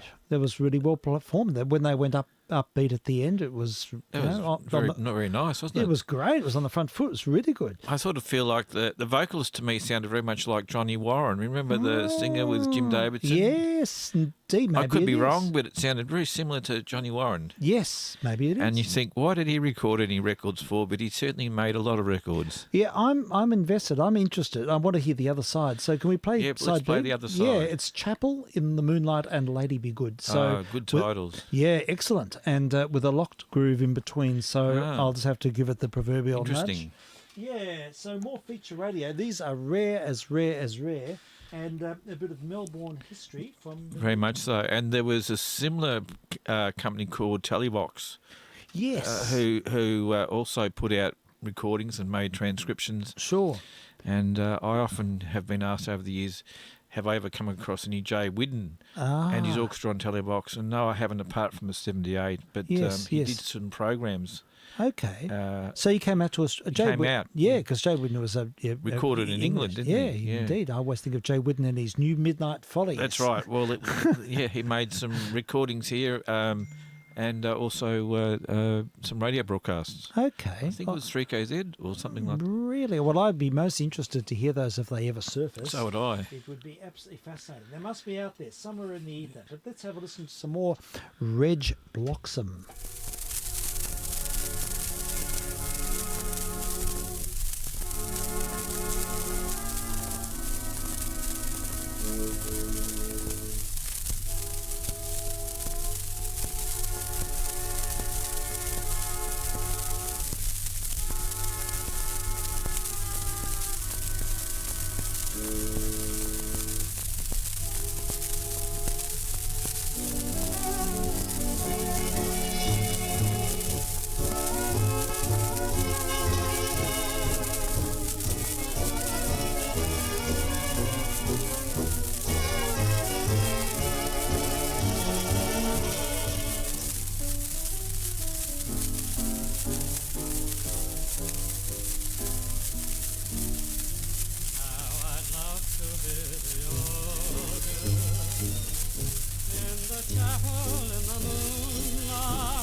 I'll still be there till the moonlight.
Okay, that is... Isn't that amazing? It is very impressive. We've just heard a really out there sax solo on a recording And guitar. a recording made in Melbourne in 1930. Well, I think it's later because I didn't realise that on the B-side was In the Chapel in the Moonlight and Lady Be Good, Sure. which I think about 1938 Yes. recording. So yes. it's probably 1938. Well, it would be 1938. Okay, but it is that decade. It's a fascinating record, though, It is isn't a it? fascinating record, and it's quite. There's nothing like it. I don't know anything about Rex Bloxham, so No, I don't either. we need to get our brains trust into gear and see if we can find out. I know there are a few people listening who are very good at doing research, so maybe we can. Yeah. In fact, I forgot I had it. eliminate I the was topic. looking for things to bring, and I So what's this record? Well, it was a good choice. So I thought, oh, that's perfect because I like bringing along obscure things. You do, and it's always very, very well regarded. Okay, well, we've got another... We're into the lucky dip now. I don't know what these This are. one is Semprini and his orchestra. It's called Stage. It's a Macquarie record manufactured by the Australian Record Company, Sydney. Right. Macquarie. And it's a 78, of course. I've never heard of him. Yeah, Semprini and his orchestra. I thought it might be mood music-ish. We'll see. We'll find out. Yeah, all right. So we'll get the clutch in gear and Semprini, and let's have a listen. You're listening, by the way, to a test transmission from vk3sl. Are we in gear? It might be a locked groove, which needs a nudge. At There the we go. start? Yes. Oh.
Okay, that was Semprini. Wasn't as bad as I thought it could be. That was great, yeah. Good upbeat track from Sydney. All right, we're passing records to and fro here. And by the way, you're listening to it, Test Missions. And we're with Jamie today with all sorts of extraordinary Australian rarities. We're into the lucky dip now We from are. the 3OW library. Yeah, this is good. I don't know what these are. We don't know what's next, so we're just going with the samples. Here we go, reaching forward, and I have an Eddie Sam record, a Musitone disc, Song of the Snowy, with Neil Williams and chorus and orchestra. So, Song of the Snowy. Well, it's obviously about the snowy river scheme. Number 1, not number 2. Yeah. This is very waxy, this record. Very waxy. We'll see how we go. Oh. Yeah, some of those covers impart a Yeah. certain level of a bit of. This will be a groove fog, as they say. All right, we'll give it a go. Hopefully it'll work. I might need to stop it and clean the needle halfway through. I can hear it already. Yeah, it's very foggy.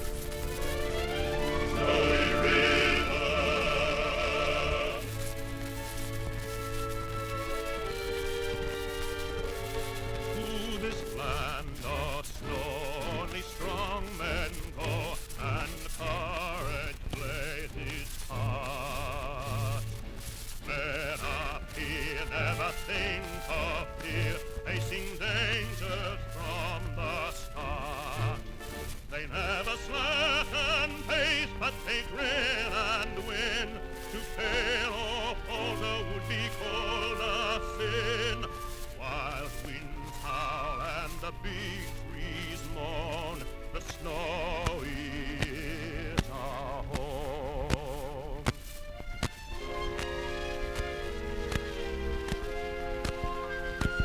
Have you ever seen the mountains with the peaks white capped with snow, and the ice-bound river silence?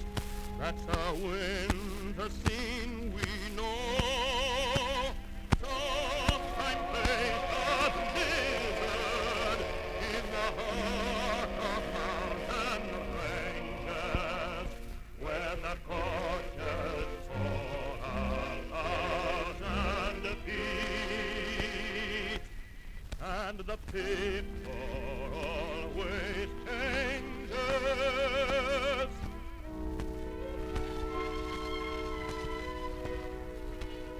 To this land of snow, only strong men go, and courage plays its part. Men up here never think of fear, facing dangers from the start. They never slacken pace, but they win and win. To fail or falter would be called a sin.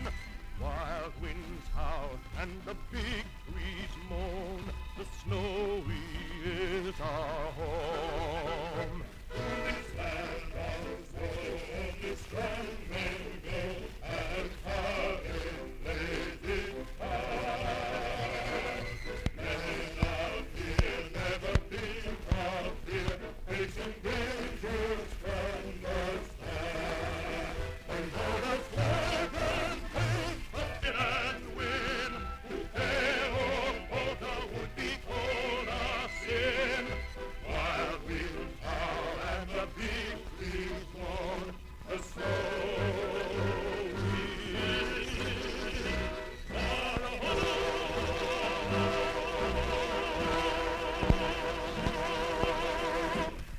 We got there, Great Jamie. apologies for that record. No, it's fine. It's absolutely fine.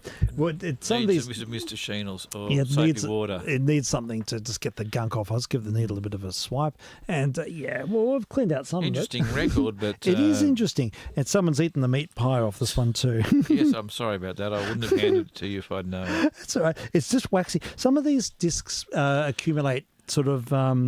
I think it's from the covers or something. It's from the musical play Song of the Snowy and words and music by Edmund Samuels. It's just an unusual label. Neil Williams. Yeah, it is. Eddie Sam. I haven't seen Eddie Sam. Musitone record, local. They probably only made a few records. They probably did. Yeah, but that's great. I'm pleased to hear it. It's very sort of rousy, isn't it? You know, Very much so. You know, get all the workers, digging and cutting tunnels and things.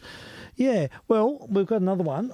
This one is Jack Davey. Yes. And it's not Christmas, but anyway, it's Dear Santa Claus. Indeed, we've got Dear Santa Claus lined up on a Columbia. I hope this one's not too muddy. It'll be good. What year? 1954. Okay.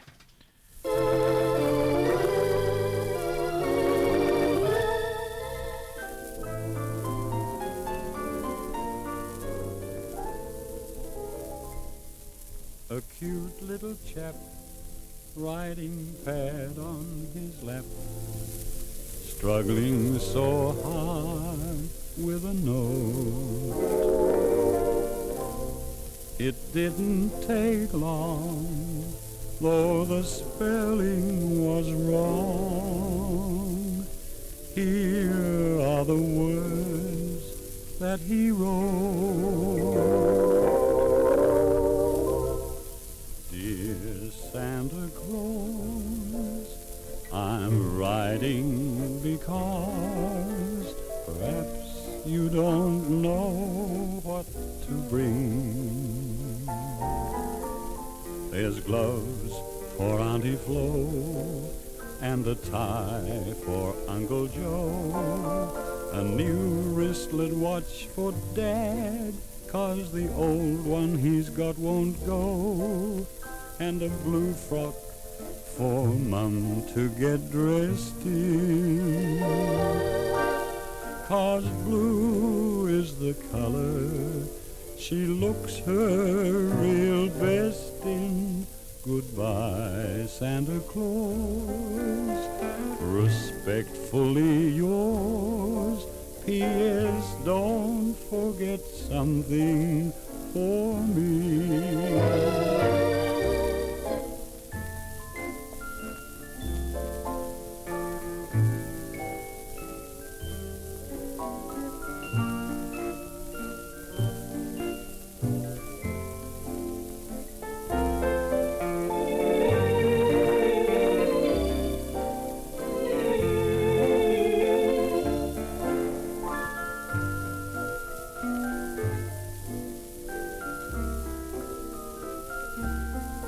And a blue frock for Mum to get dressed in, 'cause blue is the color she looks her real best in. Goodbye, Santa Claus, respectfully yours. P.S. Don't forget something for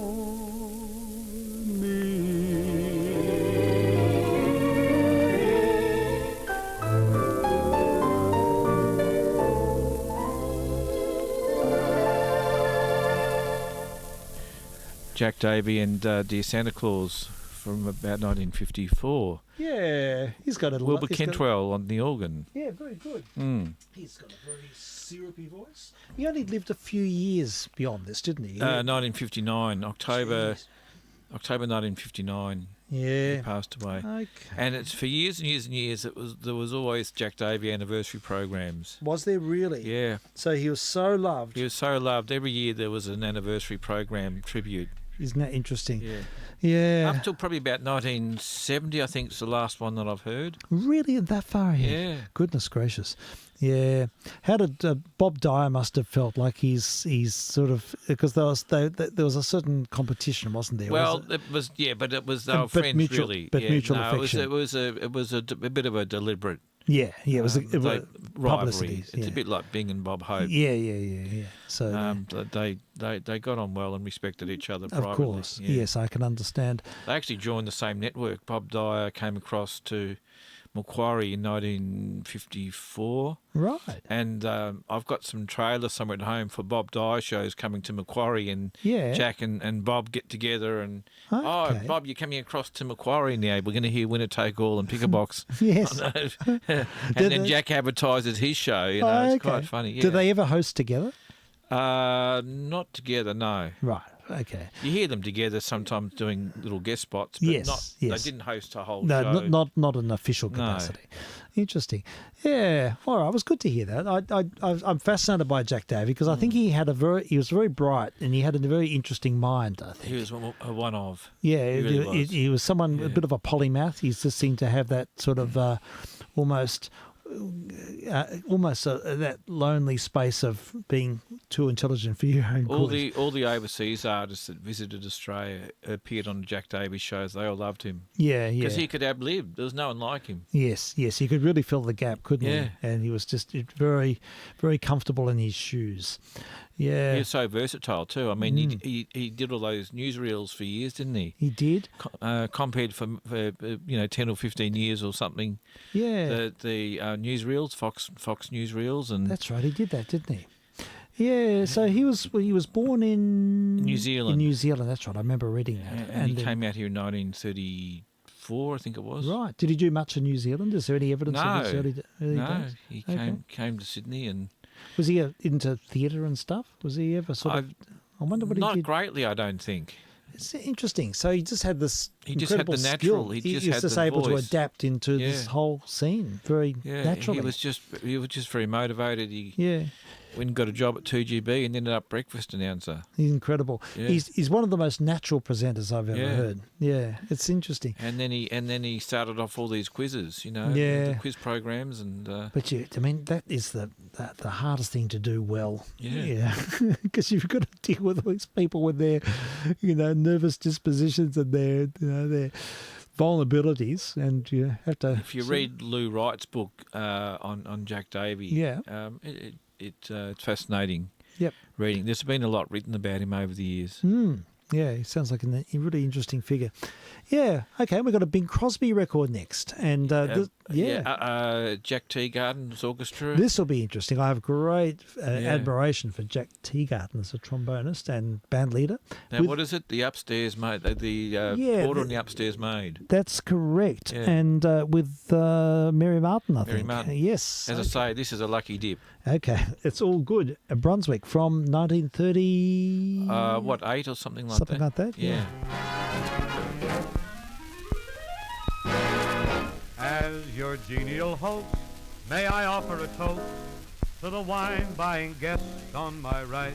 Hooray for the wine buyer! Yes, drag out the cooking sherry for the old colonel.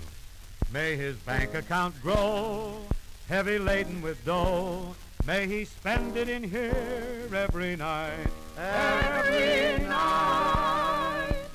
Seeing this night in its glory, you people so loyal, so true, puts me in mind of a story. Tell us about it, pray do. The people in the ballroom were stuffy and arty, so I began to get just a little bit afraid.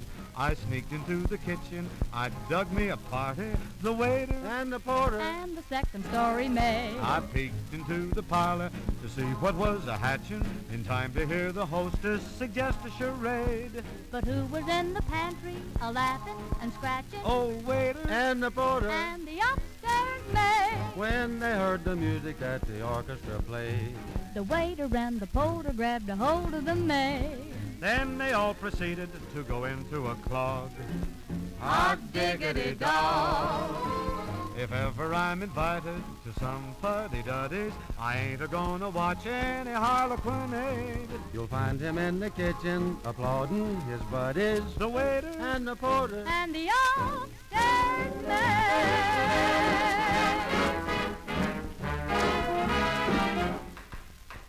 Well, pardon me, folks. The roast is carved, the wine is served, while you look half-starved. Pardon me, sir, may we be free? The kitchen crowd is having a jamboree.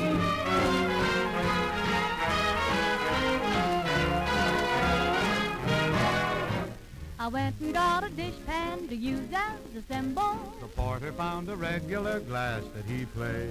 The fingers of the waiter were each in a thimble. You should have heard the music that the combination made.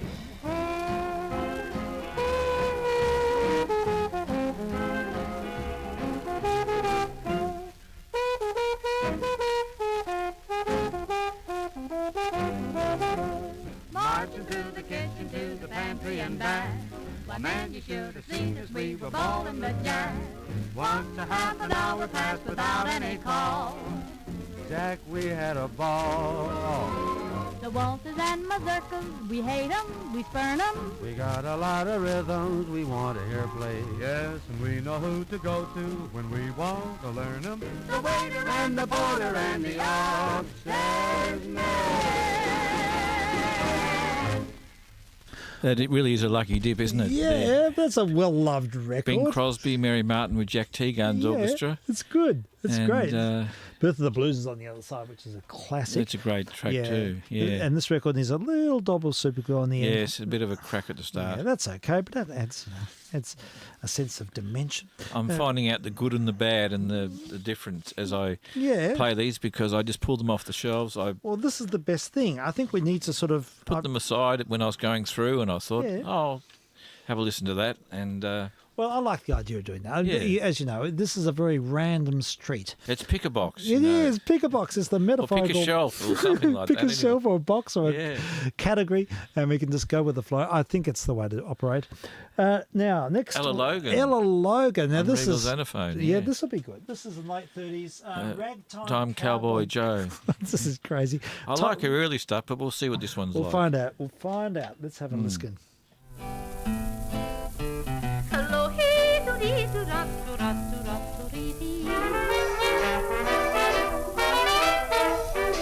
Here's the story about my cowboy Joe. He always sings swinging music to the cattle as he swings back and forward in the saddle on a horse that is syncopated, gated, and there's such a funny meter to the roar of his repeater. How they run when they hear the fella's gun, because the western folks don't know he's a highfalutin, rootin', tootin' son of a gun from Arizona, ragtime cowboy Joe.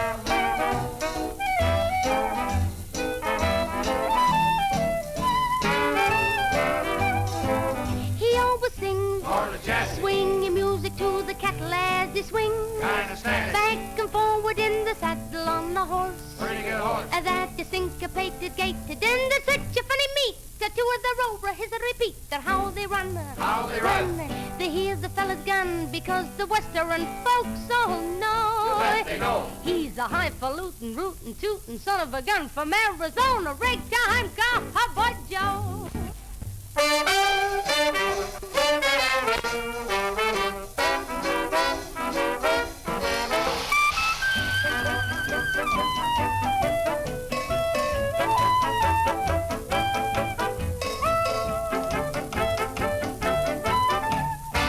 He's just a roving cowboy from Texas.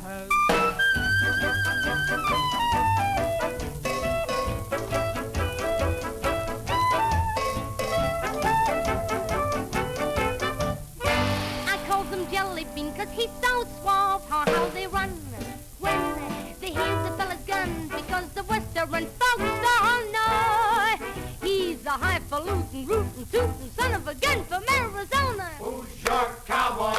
Joe's my cowboy. He's some cowboy.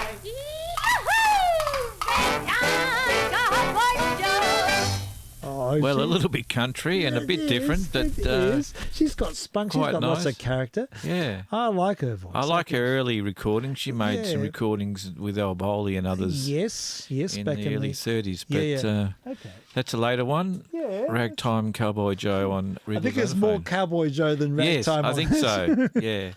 It was good though. Ella Logan with Perry Botkin and his band. And Now, his hooker. unfortunately, we've got to wind up operations.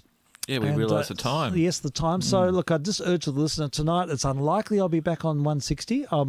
Frank and I will catch up, and we'll work it out on UHF. And it's a good opportunity for him to sort of check his systems and see if we can use that. So we'll go out in UHF. 40 minutes is useless at night. So, and then we have our online presence. I will spend an hour or so outside on the antenna. If it's something easy, I'll try and fix it for tonight. But I've done a little test, and it seems to be that's the problem. So we'll have to investigate. It's probably in the antenna box. It sounds like a job for a Sunday. Yeah, I think it might be. It might be a much more comprehensive job, but never mind. Right, so Jamie, it's been such a pleasure. So good to have you back. It's been a pleasure, Steve. I can't remember when I was last here. It was moons ago. But it's such a pleasure, and I do like the earlier time. It does suit me well. Okay, well that's good. That works really well. That's a nice. That's great. So we can make this happen regularly. We can indeed. We can, and I just really thank you for sharing your marvellous rarities. And, that's what collecting is all about, is being able to share. Yeah. And let other people hear things. Yes, of course, and I really value that. And we learn from each other. We do. We have these marvellous chats. We're chatting away, and then suddenly the record finishes, and we've got to get back to the topic. But there's always people who know things that we don't know, and we can learn from. Absolutely, there is. It's all about cross-pollination. Absolutely. Right. Well, our final is an Australian record. Jim Davidson with Ella Smith and A Tisket, A Tasket. A Tisket, A Tasket. It's a classic Ella Fitzgerald tune with an Australian bent. So thanks, folks. Thanks for listening. And I'm sorry about 160. We'll be back in Thanks, Steve, for having me. It's been a real pleasure. It's an absolute pleasure having you on board. Thank you so much. Until soon. Please listen. It's awful bad. Please listen. I'm awful sad. Please help me. I'm singing the blues. A tisket, a brown and yellow basket. I sent a letter to my mommy. On the way I dropped it. She dropped it, she dropped it. Yes, on the way she dropped it. A little galley picked it up and put it in her pocket. She was trucking on down the avenue without a single thing to do. She was begging all around when she spied it on the ground. The tisket, she took my yellow basket, and if she doesn't bring it back, I think that I shall die.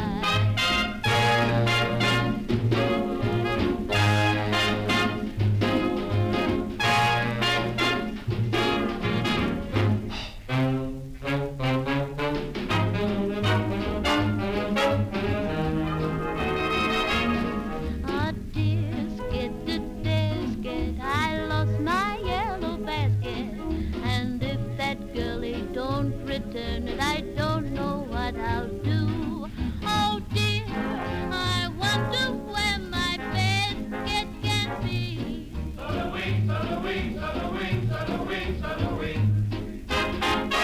Oh gee, I wish that little girl I could see.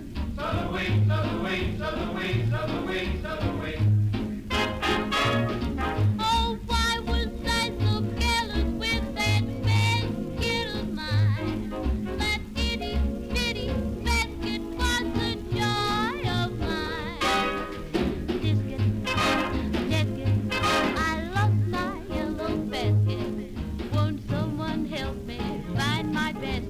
Make me happy again.